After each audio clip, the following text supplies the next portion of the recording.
नमस्कार, India first news के audio bulletin में आपका बहुत बहुत स्वागत है। आगे बढ़ने से पहले आप ये लाल बटन दबाकर हमारा यूट्यूब चैनल सब्सक्राइब जरूर कर लें। पूरे देश में कोरोना वायरस की दूसरी लहर की वजह से हाहाकार मचा है। सरकार इस लहर को काबू करने के लिए जो भी कर सकती है कर रही है।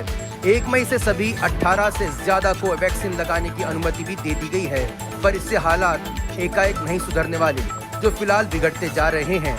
ऐसे में यूनाइटेड किंगडम के ट्रायल्स में कारगर साबित हुआ नेजल स्प्रे कोरोना की दूसरी लहर रोकने में कामयाब हो सकता है।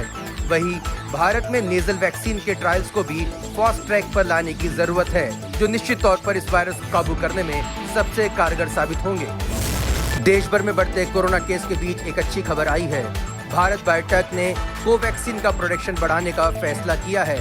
कंपनी अब हर साल वैक्सीन के 70 करोड़ डोज तैयार करेगी।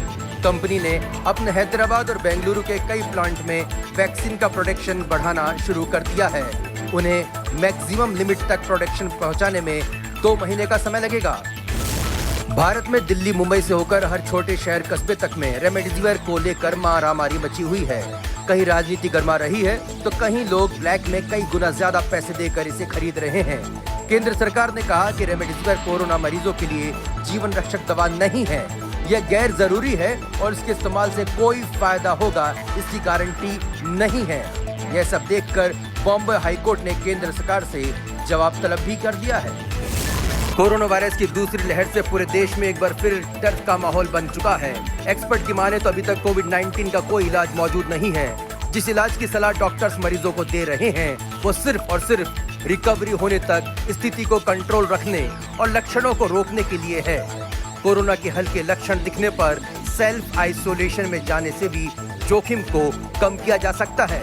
सिर्फ बुजुर्ग या पहले से किसी बीमारी से ग्रसित लोगों को ही अस्पताल जाना चाहिए। पश्चिम बंगाल में ममता बनर्जी का साथ दे रहे चुनावी रणनीतिकार प्रशांत किशोर ने कोरोना संकट को लेकर मोदी सरकार को निशाने पर लिया है। उन्होंने एक ट्वीट करके कहा कि कोरोना पर जीत की घोषणा करके सरकार देश को धोखा दे रही थी। उन्होंने कहा कि जब हालात सुधर जाएंगे तो वह भक्तों के साथ इसका क्रेडिट लेने आ जाएंगे। बता दें कि एक दिन पहले ही पीएम मोदी ने कोरोना को लेकर देशवासियों को संबोधित किया। इसके बाद से विपक्ष हमलावर हो चुका है। मध्य प्रदेश में कोरोना संक्रमण की रफ्तार बढ़ने के साथ ही सरकार ने नई गाइडलाइंस जारी कर दी है। अब आवश्यक सेवाएं देने वाले कार्यालयों को छोड़कर केंद्र और राज्य सरकार के सभी दफ्तरों में सिर्फ 10% उपस्थिति रहेगी। यह नियम आईटी, बीपीओ और मोबाइल कंपनियों के ऑफिस में भी लागू किया गया है। ऑटो ई रिक्शा में 2 सवारी, टैक्सी और निजी 4 पहिया वाहनों में ड्राइवर और 2 पैसेंजर को यात्रा करने की अनुमति रहेगी। इसके अलावा उज्जैन और होशंगाबाद में 30 अप्रैल की सुबह 6 बजे तक टोटल लॉकडाउन लगाया गया है। मध्य प्रदेश के मुख्यमंत्री शिवराज सिंह चौहान ने वीडियो कॉन्फ्रेंस के माध्यम से सभी कलेक्टरों को संबोधित करते हुए कहा कि कलेक्टरों की रैंकिंग पॉजिटिविटी रेट के आधार पर होगी। जिले में पॉजिटिविटी रेट सबसे ज्यादा होगा वह कलेक्टर असफल माना जाएगा। इसके अलावा यदि जिले में जनता कर्फ्यू सफल नहीं हुआ तो यह माना जाएगा कि कलेक्टर जनता को जागरूक करने में असफल रहा है। मध्य प्रदेश में तेजी से बढ़ते मरीजों के साथ ही कोरोना की जांच भी बढ़ने लगी है। प्रदेश में हर दिन 50,000 से ज्यादा लोगों की कोरोना जांच हो रही है। 19 अप्रैल को हुई 50,942 जांचों में 12,857 लोगों की कोरोना रिपोर्ट पॉजिटिव आई, जबकि 79 संक्रमित लोगों ने वायरस से लड़ते हुए अपनी जान गंवा दी।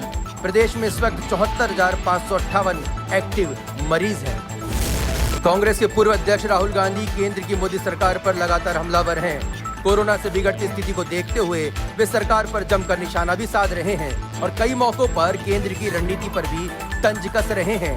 अब राहुल गांधी की तरफ से केंद्र सरकार की वैक्सीन रणनीति की तुलना नोटबंदी से कर दी गई है। उन्होंने लोगों की समस्या का मुद्दा उठाते हुए सरकार को आड़े हाथों लिया है।